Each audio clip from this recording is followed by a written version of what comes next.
राधे बोल, राधे बोल, बरसाने की गलियन डोल। कृष्ण बोल, कृष्ण बोल,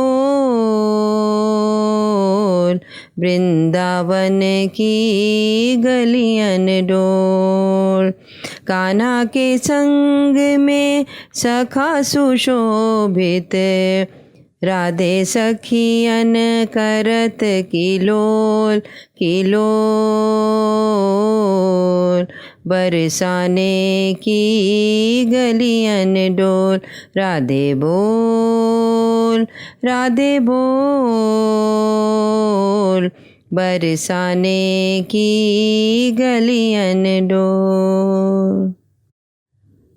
अजगर मुनि ने कहा, हे राजन, आत्मा तो आनंद रूप ही है। इच्छाओं के दूर होने पर वो आनंद स्वयं ही उत्पन्न हो जाता है। सभी ऐश्वर्यों को माया मात्र जानकर प्रारब्ध भोग करता हुआ यहाँ निवास करता हूँ। धन लोलुप तथा जितेंद्रियहीन धनिकों का दुख तो देखता ही रहता हूँ। उन्हें तो सर्वत्र संशय ही रहता है और बड़े भय से नींद तक नहीं आती। वह अपने आश्रम के योग्य कर्मों को करता हुआ भगवान कृष्ण की उपासना में तल्लीन रहे और इस प्रकार वह जो कुछ करे सभी भगवान वासुदेव को अर्पण कर दिया करे। स्त्री पुत्रों का प्रेम त्याग दे, देह गेह से सर्वदा विरक्त रहे, व्यवहार योग्य जितना आवश्यक हो उतना ही पुत्रादिकों से बोले। गृहस्थ आश्रमी को चाहिए कि वह मृग, उष्ट, गर्दभ, वानर, चूहा इत्यादि को भी अपने पुत्रवत समझे। ऐसा नहीं कि स्त्री की ही सुभूषा में व्यय करे। स्त्री तो सभी नरकों की जड़ है। इस प्रकार स्त्री की ममता त्याग कर भगवान विष्णु की पूजा और कथा के श्रवण में अपने जीवन को स्थिर करे।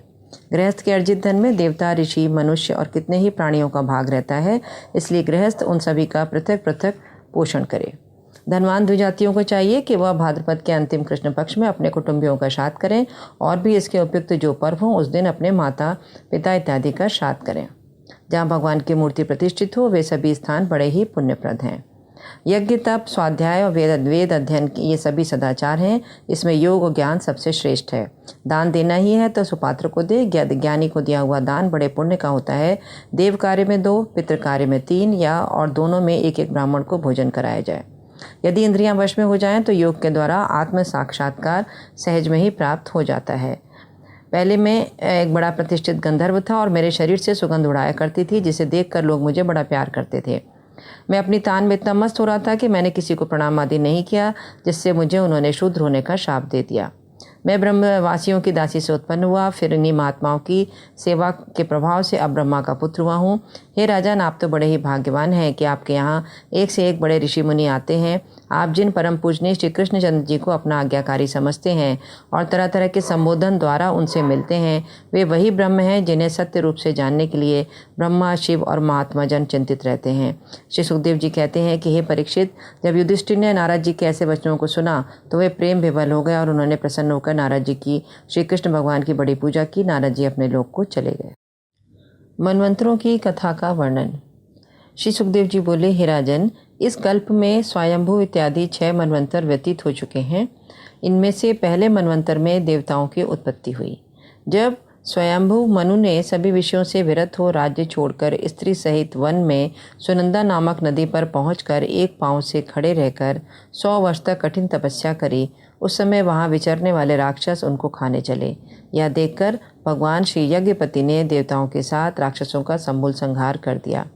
इसके बाद अग्नि का पुत्र स्वारोषिच दूसरा मनु हुआ। द्युम्न आदि उसके पुत्र हुए। फिर वेदशिरा ऋषि की स्त्री त्रिशिरा से भगवान ने विभु नाम से अवतार लिया। राजा प्रियव्रत का पुत्र तीसरा मनु हुआ। उत्तम नाम के तीसरे मनु के भाई तामस ने चौथे मनु का स्थान ग्रहण किया। उसी मनवंतर में हरिमेधा ऋषि की स्त्री हरिणी से हरि भगवान का अवतार हुआ, जिन्होंने ग्राह से गज को छुड़ाया था। जल पीवन हेतु गयो सिंधु के किनारे, ग्राह पकड़ लियो गजराज आज मझधारे। भयो 4 प्रहर को युद्ध बीच जल धारे, पल पल खींचत है ग्राह सिंधु मझधारे। जल भीतर मची है रार आज अति भारी, सिंधु तट करत विलाप आज गज नारी। जाकी ऊपर रह गई सूंड जो जल के बाहर। कंपी मुख से लग गयो नाम हरि उच्चारण। तुम सुनो द्वारिका नाथ गजेंद्र पुकारे। अब राखी शरण ब्रजराज आज गजहारे। सुनी कच्ची नींद मटेर चौक प्रभु जागे। हुए व्याकुल दीनानाथ गतर गरुण तज भागे। जब लक्ष्मी जी पकड़े चरण शीश नवा कर। प्रभु सिर पर आधी रात जाओ सुस्ता कर। घड़ी भर करो आराम पीछे पग धाओ। तेरे चाकर खड़े हजार काम तो बताओ। मेरा करुणा सिंधु नाम वेद में गावे। मैं कैसे करूँ आराम भगत दुख पावे। इसके बाद भगवान गजेंद्र के पास गए, ग्राह का संहार कर अपने धाम को भेजा और गज को मुक्ति दिलाई। गज और ग्राह का पूर्व चरित्र। सुखदेव जी कहते हैं, ये जो ग्राह था वह पूर्व जन्म में हुहु नामक गंधर्व था। देवल ऋषि के शाप से इस योनि में ग्राह होकर उत्पन्न हुआ था। अब वह उस पाप से छूटकर फिर हुहु नामक गंधर्व हो गया। इधर गजेंद्र पूर्व जन्म में पांड्य देश का इंद्रद्युम्न नामक राजा था और बड़ा ही विष्णु भक्त था। जब यह मलय पर्वत पर अपनी तपस्या में लीन था, उस स्थिति में आतिथ्य सत्कार के अभाव में अगस्त मुनि ने उसे पशु योनि में जन्म लेने का शाप दिया था, जिससे वह हस्ती योनि में उत्पन्न हुआ था। किंतु भगवान की कृपा से उसे इस मूढ़ योनि में भी आत्मरूप का ध्यान बना रहा। अब भगवान ने उसको शाप से मुक्त कर अपना पार्षद बनाया और देवताओं सहित उसको साथ लेकर बैकुंठ आए। जो इस गजेंद्र मोक्ष की कथा का गान करेगा, वह गजेंद्र की भांति संसार से छूटकर अवश्य ही भगवान के स्वरूप को प्राप्त होगा। ब्रह्मा जी द्वारा भगवान की स्तुति। सुखदेव जी कहते हैं, हे राजन, मैं आपको 5वें मनवंतर की कथा सुनाता हूँ। 5वें मनु का नाम था रैवत, जो तामस मनु के सगे भाई थे। इस मनवंतर के इंद्र का नाम विभु था। इसी मनवंतर में शुभ्र की पत्नी विकुंठा से भगवान ने अवतार धारण किया था। इससे इस समय के देवताओं का नाम बैकुंठ हुआ और जो लक्ष्मी जी ने पहले भगवान से प्रार्थना की थी, इस कारण भगवान ने बैकुंठ नामक लोक की रचना करी। इसके बाद चक्षुष नाम के छठे मनु हुए, जिनके पुत्र का नाम चाक्षुष था और जिनके एक पुरु, दूसरा पुरुष, तीसरा सद्युम्न नामक 3 पुत्र हुए। इस मनवंतर में भगवान ने वैराज की स्त्री संभूति से अदिति नाम धारण करके अवतार लिया, जिसमें समुद्र को मथवा कर देवताओं को अमृत दिलाया और यही समुद्र में कमठ रूप होकर घूमते हुए मंदराचल को अपनी पीठ पर धारण किए थे। श्री सुखदेव जी बोले, जब असुरों ने देवताओं पर विजय प्राप्त कर ली तो उस समय दुर्वासा ऋषि के शाप से तीनों लोक और इंद्र भी श्रीहीन हो गए। ब्रह्मा जी सभी को लेकर अविनाशी प्रभु की शरण में गए। भगवान मेघ के समान गंभीर वाणी में बोले, आप लोग दैत्यों से मित्रता कर लें, तत्पश्चात अमृत उत्पन्न करने का यत्न करें। इसके लिए आप लोग क्षीर सागर में तृण, लता और अनेक अमृत तुल्य औषधियों को डालकर मंदराचल को मथनी बना के वासुकी को मथने की रस्सी बनाकर आलस्य रहित होकर मेरी सहायता से समुद्र को मथो। समुद्र को मथते समय उसमें से पहले विष निकलेगा, जिससे तुम लोग डरना नहीं, और जो नाना प्रकार की अन्य वस्तुएं भी निकलेंगी उनके लिए लोभ ना करना, और किसी वस्तु के ना मिलने पर क्रोध भी मत करना। यह सुनकर सभी देवता बलि के पास जाकर जो कुछ विष्णु भगवान ने सिखाया था उसे कहा। यह बात बलि को अच्छी लगी। सबने एक सम्मति करके मंदराचल पर्वत को लाने का दृढ़ निश्चय किया। श्री सुखदेव जी बोले, हे राजा परीक्षित, अब देवतागण वासुकी नाग को बुला उसे भी अमृत में भाग देने का वचन देकर उसे मथने की रस्सी बना। दैत्यों ने मुख और देवताओं ने पूंछ पकड़ ली। हे परीक्षित, जब इस प्रकार से समुद्र मथा जाने लगा तब वह पर्वत अपने बोझ के कारण समुद्र में डूबने लगा। विष्णु जी ने कच्छप का रूप धारण करके उस पर्वत को ऊपर उठा दिया। तब देवता और दैत्य फिर उसे मथने लगे। सभी देवता और दैत्य उस पर्वत में वासुकी को लगाकर, जिस रस्सी में भगवान की शक्ति विद्यमान थी, बड़े वेग से उसे मथने लगे। तब इस प्रकार भगवान द्वारा समुद्र के मथे जाने पर इससे हलाहल नामक बड़ा ही उत्कट विष प्रकट हुआ। सब भगवान शिव जी की शरण में आए। हे महादेव जी, हम सब आपकी शरण में हैं। आप त्रिलोकी को जलाने वाले इस उत्कट विष से हमारी रक्षा करिए। शिवजी सती से बोले, हे भवानी, बड़े खेद की बात है कि क्षीर समुद्र के मथने से जो विष निकला है, इससे प्रजाजनों का नाश हो रहा है। अतः अब मैं समस्त विष का पान कर जाऊंगा। यदि मेरे कारण प्रजाओं की रक्षा हो जाए तो यह विष मुझे पी लेना चाहिए।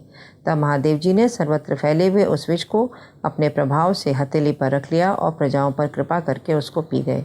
विष ने शिवजी पर अपना बल दिखाया। इससे उनके कंठ का निचला भाग नीला हो गया। तब विष का पान करते समय शिवजी के हाथ से एक आध बूंद विष जो नीचे गिर गया था, उसे ही बिच्छू, सर्प और विष की औषधियों ने ग्रहण किया और अन्य भी जो विष वाले जीव या जंतु हैं, उनमें भी उसी का कुछ कुछ अंश आ गया। सागर से अमृत प्रकट, नारायण का मोहिनी अवतार। विष रहित समुद्र को देखकर देवता और दैत्य बड़े प्रसन्न हुए। वे बड़े उत्साह से फिर समुद्र का मंथन करने लगे।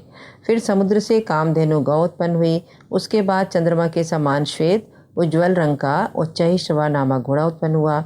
उस घोड़े को दैत्यों के राजा बलि ने चाहा कि ले लें, किंतु देवताओं को तो विष्णु भगवान ने पहले ही सिखला दिया था, इसलिए देवराज इंद्र ने उसके लिए इच्छा नहीं करी। ऐरावत नाम का एक बड़ा विशाल गजराज उत्पन्न हुआ। इसके बाद उस समुद्र से कौस्तुभ मणि प्रकट हुई, जिसका रंग लाल था। वह पद्म रागमणि कही जाती है। इस मणि को श्री विष्णु जी ने अपने हृदय स्थल पर धारण किया। इसके बाद समुद्र से स्वर्ग का आभूषण पारिजात प्रकट हुआ, जो याचकों के सभी मनोरथों को पूर्ण करने वाला है। समुद्र ने श्री लक्ष्मी जी को बाहर निकाला। समस्त देवता, दैत्य और मनुष्य ने उसे ग्रहण करना चाहा, परंतु लक्ष्मी जी ने श्री हरि को ही वरण किया और हाथ में ली हुई सुवासित फूलों की माला भगवान के गले में डाल दी। लक्ष्मी जी के निवास के लिए उन्होंने अपना हृदय समर्पण कर दिया। हे राजन, अब की बार उसमें से एक रूपवती वारुणी नाम की कन्या निकली, जिसे असुरों ने ग्रहण कर लिया। पीछे एक धन्वंतरी नामक पुरुष हाथ में अमृत का कलश लिए बाहर निकला। दैत्यों ने यह जानकर कि अमृत का कलश है, उनसे वह कलश छीन लिया। तब देवता मन में बड़े उदास हुए और अपना दुख भगवान से निवेदन किया। श्री हरि ने कहा, तुम उदास मत हो। श्री विष्णु जी ने एक बहुत ही सुंदर स्त्री का रूप धारण किया। उस विष्णु रूप मोहिनी ने समस्त असुरों और उनके सेनापतियों का मन मोहित कर लिया। सभी दैत्य डाकुओं के समान एक दूसरे से अमृत का घट छीनने लगे। उसी समय दैत्यों ने एक परम सुंदर स्त्री को अपने सामने आते हुए देखा तो दैत्य बोले, हे मृगलोचनी, मृगनयनी, कहो तुम किसकी स्त्री हो और कौन हो? हम सब कश्यप जी के पुत्र और परस्पर में भाई हैं। हम लोग अमृत पीने के लिए आपस में विवाद कर रहे हैं। विवाद को दूर करने के लिए हम लोग तुम्हें अपना पंच बनाते हैं। तब मोहिनी ने कहा, पंडित जन कामनी स्त्रियों का विश्वास नहीं करते। यदि तुम मुझे पंच मानते हो तो मेरा किया काम चाहे अच्छा हो या बुरा, उसे तुम्हें स्वीकार करना ही होगा। दैत्यों ने स्वीकार कर लिया। तब मोहिनी ने अमृत दैत्यों को ना पिलाकर देवताओं को ही पिला दिया। मोहिनी की चालाकी को राहु समझ गया था। इससे वह देवताओं के ही समान रूप धारण करके उसमें जा बैठा था। इससे उसे भी अमृत पीने को मिल गया था, किंतु सूर्य और चंद्रमा को उसका पता लग गया था। इससे उन्होंने विष्णु जी को यह बतला दिया। विष्णु जी ने चक्र चलाकर राहु का सिर काट दिया। अमृत मुख तक तो पहुंचा ही था, जिससे ब्रह्मा जी ने उसके सिर को अमृतत्व देकर उसे ग्रह बना दिया। उसी क्रोध से वह आज तक पूर्णिमा और अमावस्या के दिन चंद्रमा और सूर्य पर आक्रमण करता ही रहता है। इस प्रकार जब देवता अमृत पी चुके, तब संसार के रक्षक भगवान ने दैत्यों के देखते ही देखते अपने वास्तविक रूप को पुनः धारण कर लिया। देवासुर संग्राम वर्णन। श्री सुखदेव जी बोले, हे राजा परीक्षित, जब दैत्यों को यह पता चला कि विष्णु जी ने हमारे साथ छल किया है, तो दैत्यों के क्रोध की सीमा न रही। क्षण मात्र में ही वह अमृत मंथन का स्थान, क्षीर सागर का तट, देवासुर युद्ध का विशाल रणस्थल बन गया। दोनों ओर की सेना अपने अपने अस्त्र शस्त्र लेकर युद्ध करने को खड़ी हो गई। क्षण मात्र में ही प्रलयकारी युद्ध होने लगा। देवराज इंद्र और बलि का युद्ध वर्णन। विष्णु जी को देखते ही देवताओं में और अधिक बल आ गया। देवराज इंद्र ने क्रोधित होकर बलि को मारने के लिए अपना वज्र उठाया।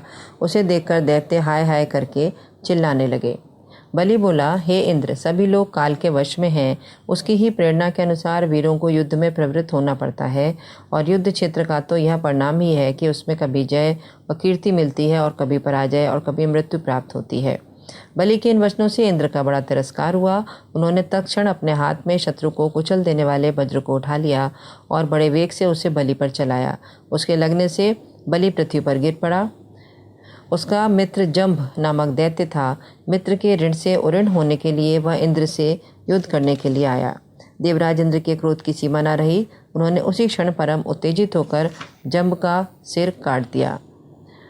नमुची के द्वारा छोड़ा गया वेगशाली शूल इंद्र के ऊपर आना ही चाहता था कि इसी बीच में देवताओं के स्वामी इंद्र ने बाणों से उसके हजारों टुकड़े कर डाले और नमुची पर अपना वज्र चलाया, परंतु उस दैत्य पर दधीचि का ब्रह्मतेज भी शक्तिहीन हो गया। इंद्र इस अद्भुत घटना पर विचार कर रहे थे कि उसी समय आकाशवाणी हुई, हे इंद्र, यह दैत्य सूखी अथवा गीली वस्तु से नहीं मर सकता। आकाशवाणी को सुनकर उनको जल के ऊपर एक विशाल फेन दिखाई दिया जो किसी अंश में सूखा और किसी अंश में गीला था, अतः वह पूर्ण रूप से न सूखा था न गीला। फिर तो इंद्र ने उसी फेन को उठाकर नमुची पर चलाया। नमुची का सिर कट गया। दैत्यों का भीषण संहार हुआ। तब उसे देखकर ब्रह्मा जी को बड़ा खेद हुआ। उन्होंने नारद जी को बुलाकर कहा कि हे देवगण, ब्रह्मा जी ने हमें कहलवाया है कि अब युद्ध बंद कर दिया जाए। ब्रह्मा जी की बात सुनकर सभी देवता स्वर्ग को चले गए। श्री भागवत भगवान की है आरती, पापियों को पाप से है तारती। ये शांति गीत पावन पुनीत, हर कष्ट मिटाने वाला, सब दर्श कराने वाला। ये सुख करनी ये दुख हरनी, श्री मधुसूदन की आरती। पापियों को पाप से है तारती, श्री भागवत भगवान की है आरती। पापियों को पाप से है तारती, पापियों को पाप से है तारती।